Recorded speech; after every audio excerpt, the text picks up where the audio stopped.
Okay, welcome to our unit on rotational dynamics.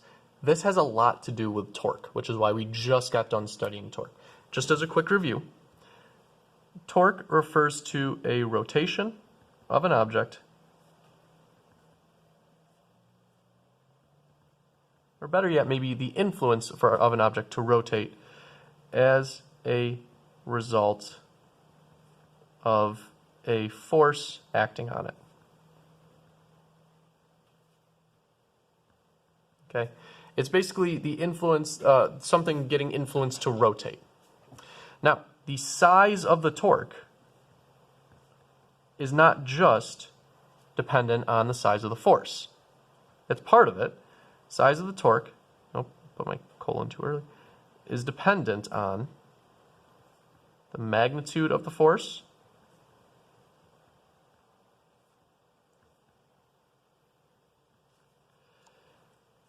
the displacement from the axis of rotation, the AOR, to the point of application where the force is being applied of the force,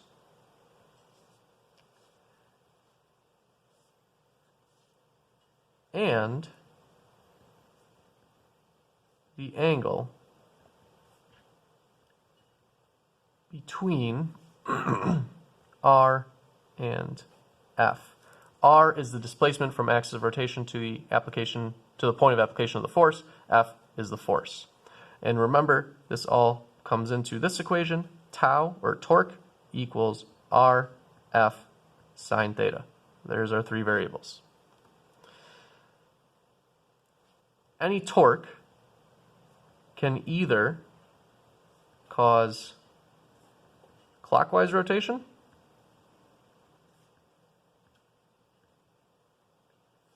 or counterclockwise rotation.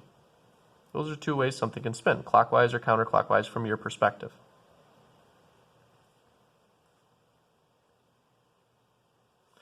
And forces are kind of analogous to torques. They're not exactly the same thing, but they're similar. Just like we would add up all the forces in one direction to find the net force and then use that to find the linear acceleration of an object, we can find the net torque by simply adding up all of the torques in a certain, on an object. Torque 1 plus torque 2 plus ... And that's going to be equal to I alpha. Alpha is the angular acceleration, I is the moment of inertia or rotational inertia, which we will talk about very shortly. Let's review angular motion, okay, because that will also play a role in this topic. Okay, we're kind of combining angular motion and torque, and also some situations that you've seen before.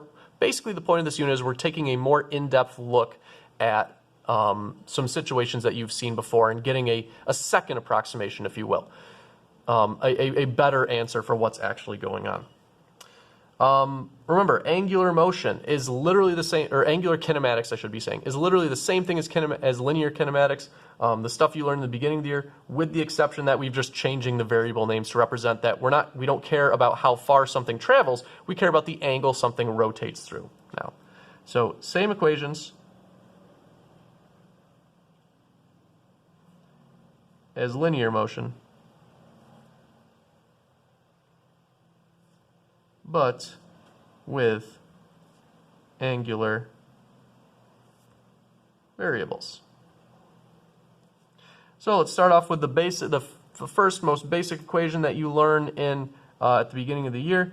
We talked about how the average speed of something is equal to the distance over time. You could use x here if you really wanted to. That changes. It's still the same basic equation, but now we have different variables to represent that the angular speed of something is equal to the change in basically the angle that it's rotated through divided by time. Okay, how much the angle has rotated over some period of time. Let's see here. We've also got, I suppose, this one. Acceleration is change in velocity over time. Alpha, angular acceleration, is change in angular velocity over time. Remember, that's an omega, that letter right there. And then we've got the kinematics equations as well.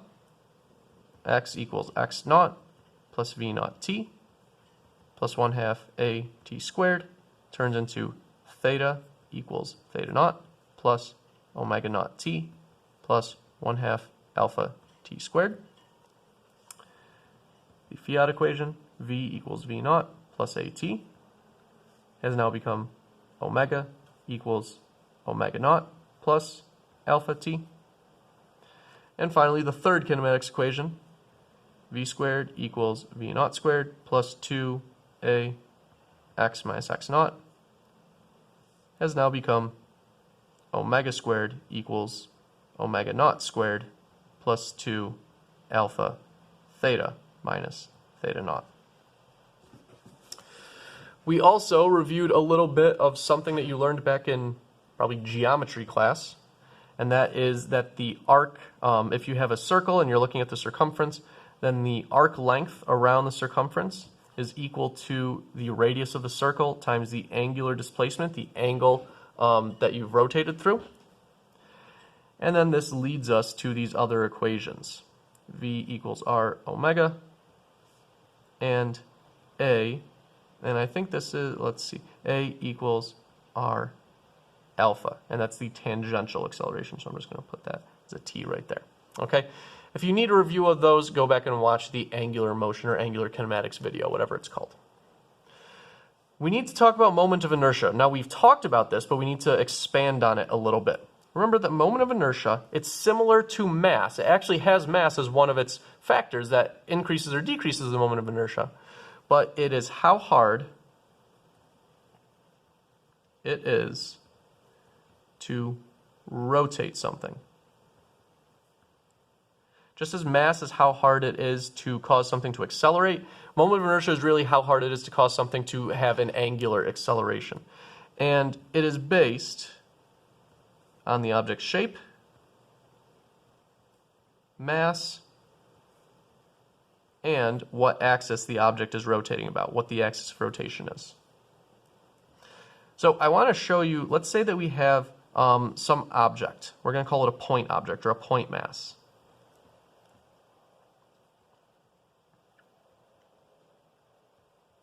And let's say that that point mass is actually revolving around an imaginary axis of rotation, this dotted line, A, O, R. And it's revolving a distance r away from it. So you could imagine that this point mass is going into the page, it stays a distance r away from the axis of rotation at all times, goes into the page, curves around, comes out of the page, then comes back up above the page, comes down into it again, so it's always a distance r around. Okay, it's always a distance r away from the axis of rotation. We've got to talk about the moment of inertia for an object like this, a point mass. I, for a, quote, point object of mass m revolving a distance r from the axis of rotation. This is one equation you need to memorize. There's not much you need to memorize in this class, but this is one. The moment of inertia for such a thing, a point mass revolving around an axis, point mass of mass m, revolving a distance r, away from it, I equals m times r squared. This you need to have memorized, because it is not on the reference tables. So for a point mass going around an axis of rotation, a distance r away from it, the moment of inertia is I equals m times r squared. For any other shape, whether it's a sphere that is spinning, or a disc that is rolling, or a stick that is rotating about an axis of rotation, or a rectangular prism, or whatever, for all other shapes, the moment of inertia equation is as follows. I equals b mr squared, where b is a coefficient, some number,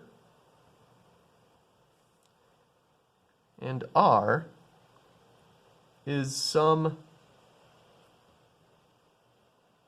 significant length.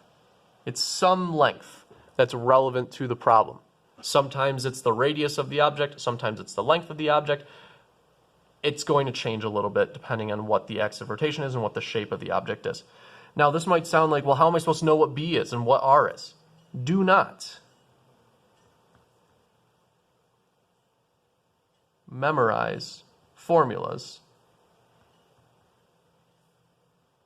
except for the point object. Don't memorize what the formula is for all the different moments of inertia for different objects, except for the point object one, mr squared.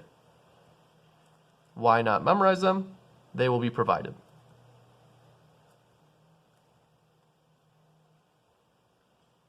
Okay, you will be provided with the equations for moments of inertia for any object, any extended object. You just need to memorize this one for a point mass, for a point object that's a mass m that is revolving in distance r from an axis of rotation. And just in case we haven't been, well, I guess we haven't mentioned this, but let's say that you have some combined object or system that has multiple parts to it.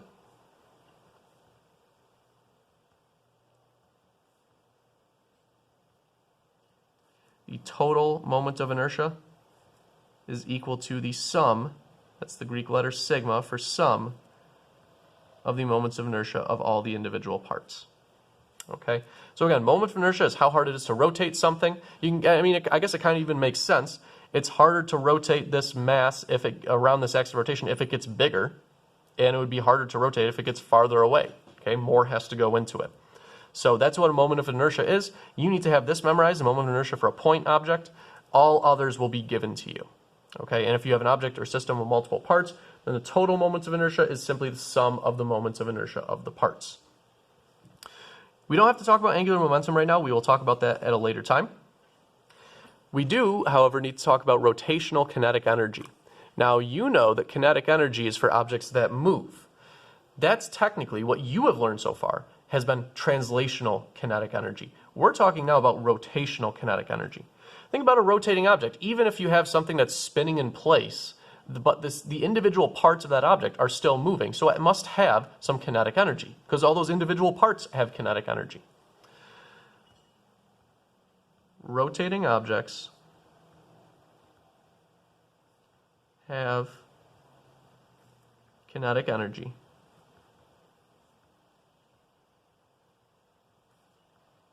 Even if they are not translating. Translating is just a fancy word for moving linearly.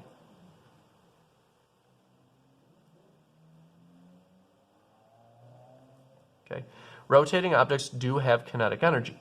There is an equation for this. The equation for an object's rotational kinetic energy, I'm going to do K rot, is 1/2 I omega squared. And that, you should be able to see at this point, that looks very similar to the translational kinetic energy equation, 1/2 mv squared. All we're doing is we're switching in the variables for rotational motion for the variables for linear motion. I is the rotational counterpart to mass. Omega is the rotational counterpart to velocity v. And then finally, objects can have translational kinetic energy. Remember, that's K equals 1/2 mv squared. And rotational kinetic energy, which is this new equation, K equals, I'll do KT and KR, 1/2 I omega squared at the same time. You might be wondering what kind of an object would have that, where they have both types at the same time. A good example would be objects that roll, rolling objects. They're both moving linear, they're both translating, they're moving from place to place, and they're rotating. So they have both types. And when we talk, we're going to have a whole special little subtopic about rolling. We'll talk about what we'll see how they can have both types, and we'll see how that affects the motion of the object there. All right, let's get into an example. Okay, we've kind of reviewed a whole bunch of stuff. Now we're going to see how dealing with torque and moment of inertia and all this other stuff changes some of the things that we've learned throughout the year. I'm going to draw a picture for you here. This is a situation that we have seen before. We're going to have a little table here. And attached to that table at the very end is going to be a pulley, like this. Now, and over that pulley is going to be a string. Attached to that string on the hanging end is going to be a mass of mass m. And attached to the string on the other end, back on the flat part of the surface, is going to be a mass 2m. Now we're going to make some assumptions here. Okay, we're going to assume that this is a frictionless surface.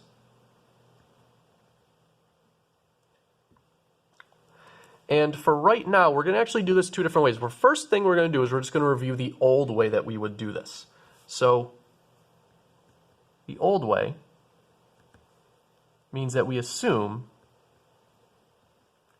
pulley is massless and frictionless. Okay, so we assume that that pulley has no mass and it has no friction. Okay, we've always done that. What we're going to see now is, after this example, we're going to see how to deal with that when we don't have that assumption. And we're also assuming that this string is not stretchy. That's not going to change between our two examples. Well, if I had this set up, one of the questions you might be asked is, what's the acceleration of the system? Or what's the tension in this string? Let me show you the old way we would do this. We would start with some free body diagrams. So I would have a free body diagram for 2m. I'm going to put my axis going like this, x and y. Let's see, I know that there's tension pulling the 2m box to the right. I know there's a normal force from the table upwards. And I know there's a force of gravity downwards. And since there's two objects that are going to have a force of gravity on it, I'm going to call this Fg2. Now for the other mass over here, this is mass m. If 2m moves to the right, and that's the positive x direction, that would mean that m moves down. I want to call down the positive x direction so that I have everything lined up. So I tilt my axis, x, y. Okay, I had it oriented like this, x, y, because the 2m box was moving this way. Since m is just going to fall down, I rotate like this. Okay. Now m1, the force acting down on that is Fg1, and the force pulling up on it is T. No forces in the y direction for mass m. After my free body diagram, I write the net force equations. F net in the y direction for object 2 is Fn minus Fg2 equals m2ay. There's no acceleration in the y direction for m2, so that's 0. And we end up with Fn equals m2g. And since m2 is 2 times the mass of m, the normal force here is 2 mg. Not super relevant to the problem, but we'll keep with it for right now. F net in the x direction is tension equals m2ax. So I get tension equals 2 times m times ax. For the other object, I only have forces in the x direction. So that's F net x equals Fg1 minus t equals m, and that's m1ax. This is going to be m1g minus t equals max. I'm going to take this tension here, plug it in over here. m1 is just m, so that's mg minus 2max equals max, because m1 just turns into m. I see that I have mass in every single term, so that's all going to cancel out. I'm going to add the 2x or 2ax to the other side. I get g equals 3ax. I divide both sides by 3. I end up with ax equals g over 3. The acceleration of the system is equal to the acceleration due to gravity divided by 3. I can find out the tension in the string as well by doing this. I simply go, let's see, I bring the acceleration back over here. T equals 2 times m times g over 3. And I see that the tension is 2 mg over 3. Nothing tricky about that. We've been doing that since about October. Okay, what we're going to see now is that's a great first approximation. That's a great first run at a problem that's fairly accurate. What we're going to do now is we're going to account for a more real life situation. It has to do with this assumption. We assumed that the pulley was massless and frictionless. What happens if we let the pulley have some mass? Real pulleys have some mass. It's going to take, since they're rotating, it's going to take some effort to cause them to rotate. You'll see that that is going to change both of these answers, but I'm going to start that in the next video.